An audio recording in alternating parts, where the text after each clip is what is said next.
Welcome to Mom on Purpose, where it's all about helping moms overcome challenges and live their best lives. My hope is by being here, you're more inspired to become the mom you were made to be. I'm Natalie, your host, a wife, boy mom, dog mama, Chicagoan, and former lawyer turned professionally certified coach. If you're here to grow, I can help. Let's go. Hello, my beautiful friends. Welcome to the podcast where I am so excited to share with you today's episode on how I do not experience overwhelm. And I'm bringing to you this topic in April because inside the Mom on Purpose membership, I created a brand new course called Freedom from Overwhelm. And in that course, I deliver very specific steps along with case studies that teach you exactly how to stop feeling overwhelmed, like permanently, forever. And after I created this course, I was thinking to myself about how overwhelm is just not a part of my life, like not at all. And I was trying to think about like what the difference is between me and so many of my students or clients who come to me at first who are feeling overwhelmed. Because it's definitely not that I'm doing less and just sitting at home meditating, right? Like by myself. I had 3 kids, 3 boys in 3 years. I have 2 dogs. I run a coaching practice and have hundreds of clients at the current moment. And I'm a wife and I care about my marriage and I have relationships and I care about my health. And, you know, this first quarter of 2025, I lost 50 pounds. Like, how am I able to do all of these things and not feel overwhelmed? Is basically the question that I was asking myself, because a lot of the times it's easy to just continue to be who you've always been. But I love just taking my experiences and where I've had success and using it as an example to show you what's possible if it's something that you desire. And I think my life is an example of how you can have a full, very intentional life where you are highly productive and create the life of your dreams, the life that you want without overwhelm. At least that's my intention with this podcast. I am not a unicorn. It is not because, you know, I just am someone who has like a ton of help or something like that. I truly do manage my brain and apply the tools that I teach in this course inside the membership. And that is why. So in this episode specifically, I'm just going to talk about me and my life and how I specifically am not overwhelmed and why. If you are in the membership, this podcast is kind of like supplemental. In the course, I teach you how to do it. We go through case studies. You can apply that to your life. But I thought this podcast would be an amazing addition to just be my own case study for you to hear what it's like for me. If you're not in the membership, you should come in the membership. You've heard me say it time and time again, but I know so many of you reach out to me. You tell me that you're struggling with overwhelm and there's just no reason for it. So I truly believe that even just coming for 1 month, getting these tools, going through the course, getting some coaching on it, some accountability from me will change your entire life, because it's a skill that you can learn, a tool that you can have in your tool belt forever. So that's my kind of sell to you, that I really think you will benefit from the course in the membership, as well as what I'm going to share here. All right. So with that, I want to just talk with you about how I think and how I approach my life and how I approach doing more versus not doing more and all of the things.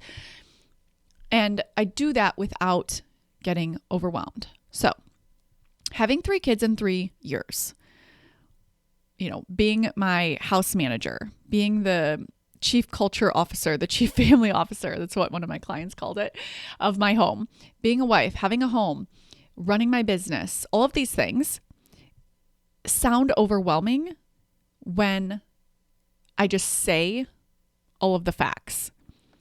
And that is likely because of the story that you would presumably have. Like, oh my gosh, how does she get so much done without being overwhelmed? I would be so overwhelmed if I did all that.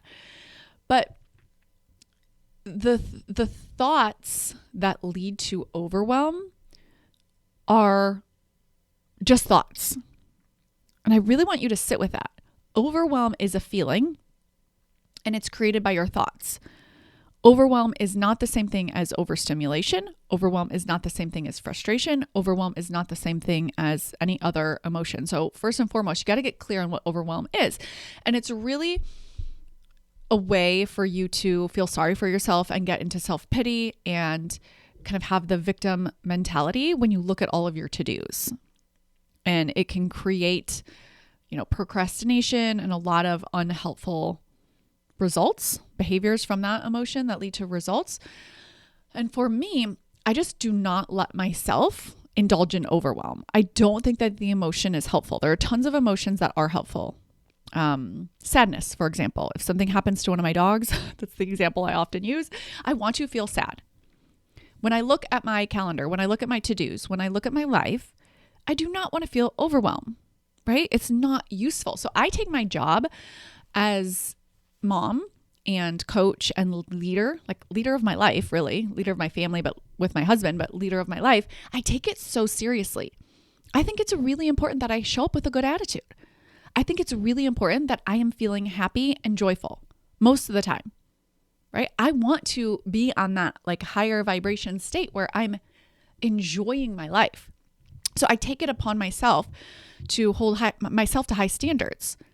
I think we hold our kids to such high standards to our own detriment. Like we want them to do the emotional work of being regulated and listening and all of those things so that we don't have to do it. But I'm telling you, it's so much more rewarding and effective when you do the work. So I do the work. So I'm happy.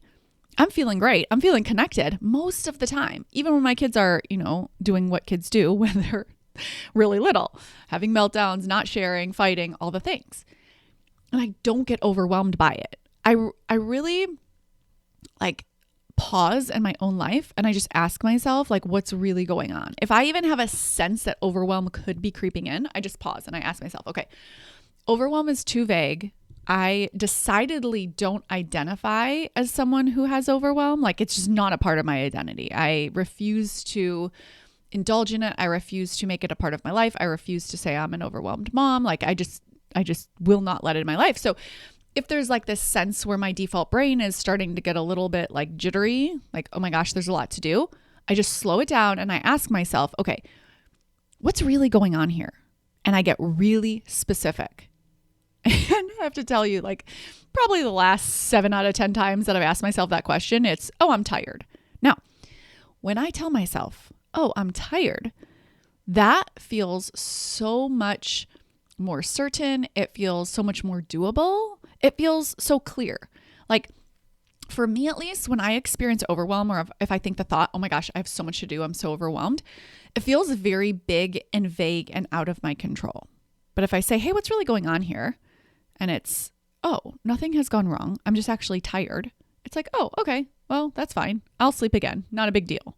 And I cannot tell you how helpful this is because then I go from tired to tired and overwhelmed, let's say, or tired and confused or tired and worried or tired and self-pity immediately to tired and at peace, tired and content, tired and connected.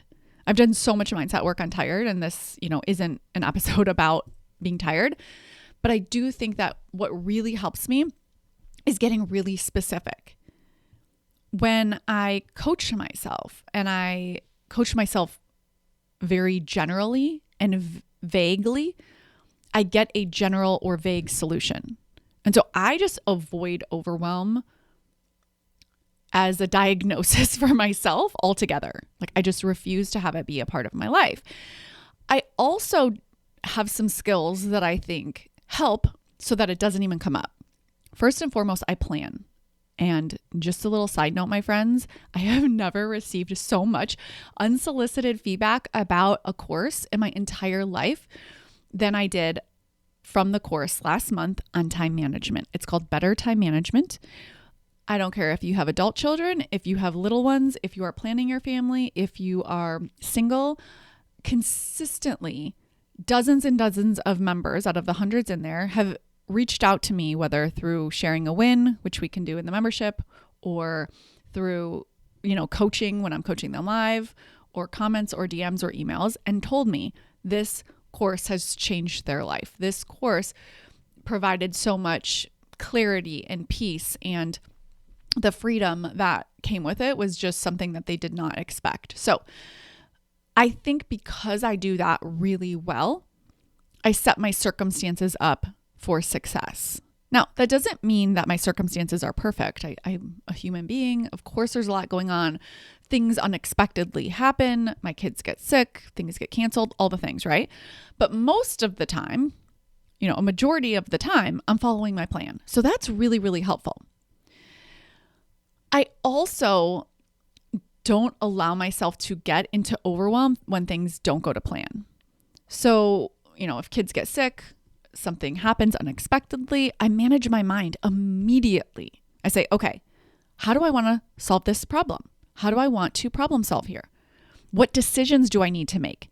That's a brilliant question I love to ask myself, because then I can create a new plan. It's like, okay, one of the kids is sick. I got to cancel this and change this and rearrange things. Okay, let's come up with a solution. Let's come up with a plan. I think that overwhelm is laced oftentimes with self-pity. And there's this sense of, I have so much to do and I have to do it. And I, again, refuse to have thoughts like that, because that's the victim mentality. That's thinking that your life is happening to you, that you are required to do certain things. And when you think that way, you will never feel totally free and in control of your life, even though you are totally free and can always choose how you want to think, feel, and act. Now, you can always choose your circumstances. You can't choose when your kids get sick, or if your husband gets laid off, or there's a diagnosis. Of course, we all have circumstances that happen, but you can always decide to empower yourself in those circumstances. And I think because I've been doing this work for, almost 10 years now, it's like I have my reps in. And that's why I was like, I don't know how people do not have a membership like Mom on Purpose that they are a part of. I could not live like that. And I think overwhelm is such a modern day problem, because our brains were not designed to make all of these little seemingly innocent decisions throughout the day. And so when you recognize that, you can utilize the tools of brain management to help yourself so that you don't feel overwhelmed about anything. I always like to think to myself, okay, well, this is a new problem. Well, let's do this new problem. And I do kind of pride myself and generally try to have a good attitude. It's not always the case. I was thinking about transitioning from 1 to 2 kids and then transitioning from 2 to 3 kids. And I was trying to think of the feelings that I felt. And there were definitely periods of negative emotion. I had some frustration. I had just kind of the high emotions, you might say, like some sadness, some happiness, lots of tears. We all go through that when we're postpartum. But I never labeled it as overwhelm. If I labeled it as overwhelm, to me, it just feels unsolvable in a negative way, in a way like this shouldn't be happening. So instead, it's, okay, what's really going on here? Oh, I'm having some, big feelings right now. I feel really sad. Let's do some sadness. Or I'm feeling really emotional. I'm just going to allow myself to be a mess. Okay, let's do that. Most of the time, when my clients come to me, they don't know how to actually feel their feelings. So they're in their mind. And that's indulgent thinking, where you're just thought looping about the overwhelm versus just feeling the overwhelm. Because you can just feel the overwhelm. It feels like what in your body?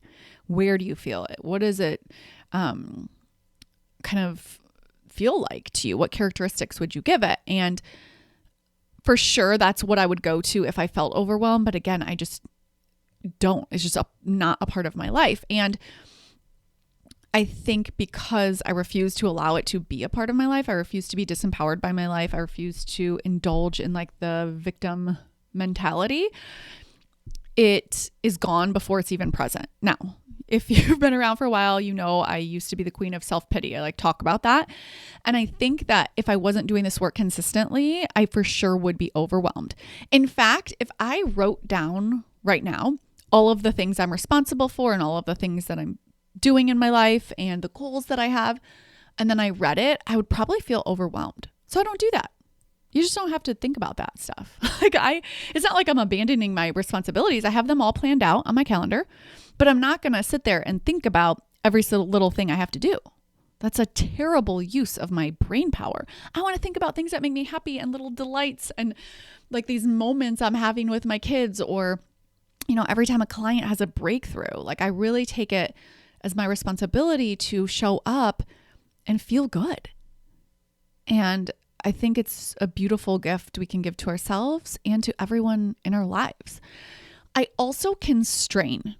Oh my goodness, my friends. I constrain like nobody's business. I've been doing this for a really long time. And so I'm really used to it. And people get really surprised by it. But I'm telling you, game changer. Because overwhelm is a feeling that you experience when your brain is scanning all of the options and it thinks, oh my gosh, this is just like too much. And so one of the tools that you can use to avoid that feeling and avoid that thinking that's causing the feeling is to minimize the decisions. So we looked at a handful of houses. We bought this house after, FaceTiming and seeing it. I decided on the college I went to out of like a handful.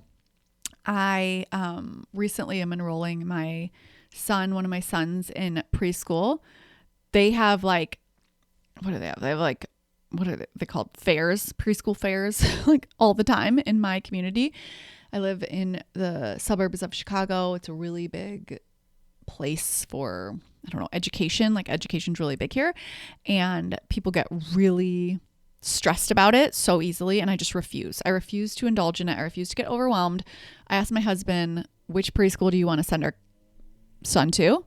And he told me, and they are fully booked for next fall already. And I was like, okay, husband, do you have another option that you want? Like, I am not going to go down the road of looking at, like, there were like 30 at the library when they had the fair. And I was like, absolutely not. That's way too many options. This is preschool, my friends.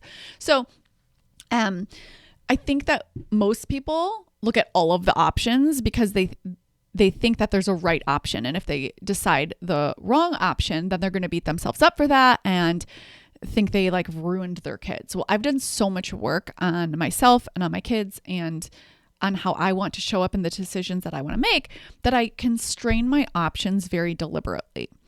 I typically always constrain fewer than 5. Like, we recently bought a new car and I got my husband to constrain to, I think at most we were deciding between 3. And then I got him actually to just go look in one and get that car. So I try my hardest to reduce the options. I never have FOMO. And I then like get the information that I need. So it's not like we bought the car like without looking at the numbers or like we're careless with it. So there's some research that goes into it, but it's not from a fear-based place of like, I need to make the right decision or else like bad things happen. I think that's where most people operate from. And instead I'm operating from, okay, it's amazing that we just get to go out into the world and buy a car and have transportation. Like, that is just amazing. We live in such an organized, brilliant society. This is so fun and so awesome. Let's make sure it makes financial sense. Let's look at the numbers. Let's look at like our family's needs and consider, 3 different cars. I got him to knock it down to 2. And then I thought, okay, I really like this one because it's basically what we had before, just the newer one. And let's just start there and see if we can get them down in price to what we want. And if so, we'll go with that. And if not, we can always walk away. And I mean, we had a car that weekend. We got them to get as low as we wanted. And so what's my point here with overwhelm? My point is that I have a very abundant decision-making process. And because of that, I'm not fueled by fear.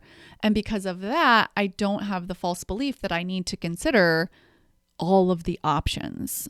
I just don't want to use my brain power for that. I want to use my brain power for creating, for over-delivering to my clients, for spending time with my family, for other things that I really care about. So constraint is a big one. Making quick decisions is a big one.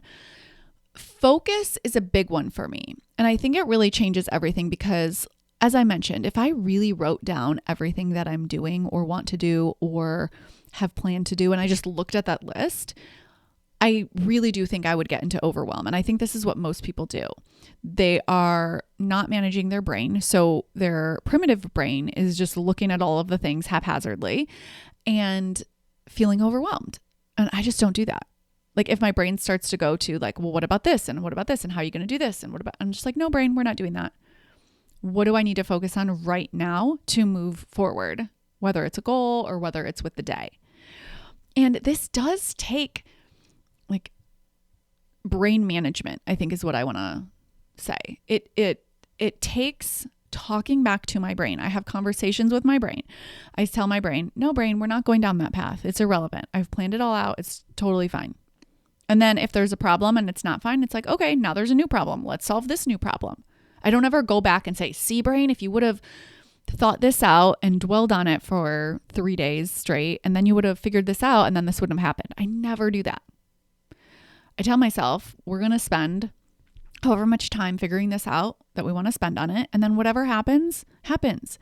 So I think that that leads into the fact that I trust myself to handle anything.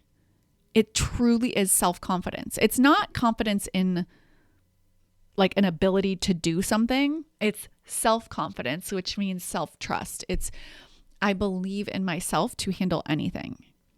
So my son right now is learning how to ride a bike. He doesn't have a ton of confidence riding a bike that's like a two-wheeler. He does have a ton of confidence riding a balance bike. So that's what I mean by confidence in the thing. Now I, on the other hand, have a ton of confidence riding a two-wheeler, right? I don't have to, learn new skills for it. I can just get on a bike and go. And when we need confidence in the thing in order to make decisions, I think it leads to overwhelm, because then there's this sense like if I get it wrong, if I don't get it right, then I'm bad or I'm wrong. And instead, I just think, okay, if I get it wrong, or I make a mistake, I still love me. I still got me. Maybe we'll do some embarrassment. Maybe we'll do some, humiliation. I can do those feelings. It's totally fine. But I'm going to have my back. I'm going to love myself. I'm going to trust myself. And this doesn't mean that I don't make mistakes or that things don't work out. You've all heard me talk about how we put a very large lump sum of money down on a house in South Carolina that was non-refundable because it was with a builder and we were going to buy a house down there. And we did not. My husband had a change of heart. And I decided with him that we should honor that. And I told him he gets one change of heart. we each get one. That's it. And we forfeited that money. Now, I could have easily beaten myself up for that. The money literally went to the builder. We got nothing for it. And I could tell myself I lost that money and I need to be more careful and I make bad decisions with money and all of those things. And it could have really derailed me. And I just didn't, because I think it's just part of playing the game of life. Sometimes you win, sometimes you lose. Now, it doesn't mean that I'm not going to be thoughtful, and it doesn't mean that I'm going to be careless. I'm going to be thoughtful and intentional. And I was in South Carolina, and circumstances change. My husband changed his mind, and I want to still be married to my husband. So I wanted to agree with him and move up here to Chicago.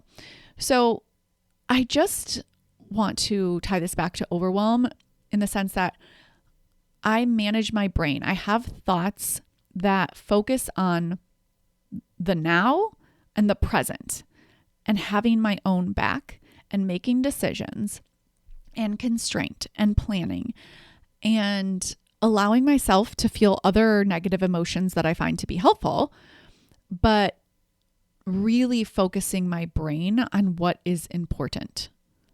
I do not care if my house gets dirty. Not really. We have cleaners that come, but they only come once a month. And I have 2 dogs and 3 little kids. And our home is remodeled. Like it was flipped before we bought it. But it's in an area with a lot of flipped homes, a lot of tear downs and new builds. And, prior to it being flipped, our home was 100 years old. So it kind of has that feel of the neighborhood where there are really big trees and, the sidewalks could be redone for sure. Like it's not a new area where there's like no mud and no dirt. You know what I mean? There's like a lot of dirt around. So I say that because Benji boy, our dog, is probably responsible for like 75% of the dirt in our home. And we, wipe it up when he treks mud in, and everything's washable, even our couch covers. But I'm not obsessing about it. If I thought about everything that quote unquote needs to be cleaned or I have to clean, I would make myself a victim of my life. And I'm not a victim of my life. I could hire cleaners more. I could clean more. I don't want to do those things. I just want to allow it to get a little messy or dirty. It's totally fine. Cleaners will be back within a month. And in the meantime, I wipe down some counters. I wipe the floors a little bit, and that's it. And so I really just don't make things a big deal. And I really think that overwhelm is something I want to stay away from. And so how can I think in a way and focus my attention in a way that doesn't lead to overwhelm? And I do that deliberately. It is not because of my circumstances. I really focus on my desires. I think that when we focus on what we have to do and we think we are required to do something, we should on ourselves, we disempower ourselves, we make ourselves a victim of our own lives. There is nothing you have to do. Nothing. You have free will. You have free agency. It's like, just the most beautiful thing. We get to do whatever we want. So whatever you are doing, it's because you want to be doing it. This will change your life forever, my friends, because then you realize, oh yeah, I actually want to be cleaning as much as I'm cleaning because I'm the one in the family who values a spotless home. If I want to keep a spotless home, then I need to clean this much. Is cleaning this much worth sacrificing my inner peace? And for me, the answer is no. I can adjust my thoughts about dirt. It's fine. Probably boost their immunity, right? Like it's totally fine. I just often think about like the end of my life. Like what am I going to want to look back on and just, relish in the joy of it, that I was present with my kids, that I built my business, that I prioritized my family and my work. And I'm just really purpose driven. And I think because of that, there's no place for overwhelm. And in a really small way, I think back to the time that we lived in South Carolina, and like I would go outside and it would be, 72 and sunny, and there were palm trees, and I would just be walking. I just had one kid at the time, and I'd be walking Robert, and like I would just like soak in the beauty of the aesthetics of Charleston. Like it was just so beautiful. And now being in Chicago, it's not that I focus on the weather and the aesthetics and how they are less beautiful. It's that I look back on my time in Charleston and I am so grateful to my past self for indulging in the beauty that was that period. And I hope that at the end of my life, when I look back on the different periods of my life, whether it was my 20s, my 30s, my 40s, or whatever, that I made the most of it. That it wasn't about the hand that I was dealt. It was about how I played my cards. And sometimes we're in really challenging situations we wouldn't wish on anyone. But when you go through them and you do it loving yourself and taking care of yourself, and it's hard. It's really hard. But you are so much stronger on the other side of that. And then for the other periods that are great, right? I don't want to look back and think, oh my gosh, during that great period of total, chaos, little ones and dogs and just all the things, career, I was so overwhelmed the whole time. I couldn't see the beauty of it. I don't want that for myself. And so that means that sometimes the house is a mess or dirty. That means that, I missed preschool registration. It's totally fine. My kids are going to be educated. They're going to go to preschool. I'm not worried about it at all. I refuse to let preschool registration for the one that is already full lead me to overwhelm. I'm just unwilling to let circumstances impact my inner peace on default. And that is through brain management. So I hope that hearing just a little bit more about how I approach my life and my circumstances, and most importantly, the thoughts that I have about my life, my mindset, I hope that it inspires you to apply it to your life and to really give up overwhelm. I don't think that it's an emotion that serves you. I don't think that it's necessary at all. I do think that it's the default because our brains were not designed to deal with all of these decisions.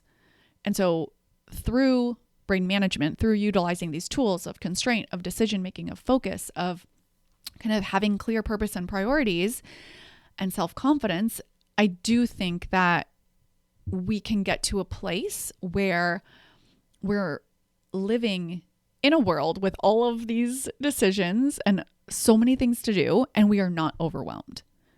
But it does require new tools in your tool belt. It is not what the brain will do on default. The brain on default is going to make a to-do list and feel immediately overwhelmed and take on all of the things that you don't need to take on and kind of make you feel almost like you are a victim of your own life. And that's the default. And so instead of living on default, what I'm offering to you is to live on purpose, live by design, live intentionally.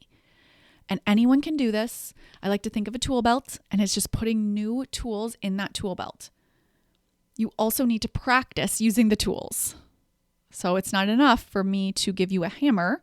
You have to practice using the hammer so you get skilled at using the hammer. So practice, come get coached. I want to help you through this. I really do think that when you empower yourself and you give up overwhelm entirely, you change your life forever, because there's no circumstance that you will be in that you will allow yourself to be overwhelmed in. And you will start making decisions differently. So you'll start to think about, okay, if I plan that family trip and then right when we get back, there are, 10 things on the calendar, I don't want to do that because I know that it'll be too hard to manage the overwhelm. Like, you will plan in advance knowing that you need to take care of yourself so that overwhelm doesn't come into the picture. And I'm obsessed with this work because I don't want to be overwhelmed. At the end of my life, I want to just be so proud of myself and delighted with the decisions that I made and for the circumstances I couldn't control that happened that I wouldn't wish on anyone, knowing that I did my best with the hand I was dealt and I played my cards, and I feel really good about that. That's my hope. So live with intention, on purpose, and by design, not on default, so that you are empowered in your own life, knowing that you're doing exactly what you want to be doing, not anything that you ever have to be doing. And by utilizing these tools, overwhelm will be a thing of the past. That is my hope for you, my friend. Do these tools. It is work worth doing. I will talk with you next week. Take care. Thank you for being here and listening. Now head on over to momonpurpose.com/coaching to learn more about the Mom on Purpose membership, where we take all of this work to the next level.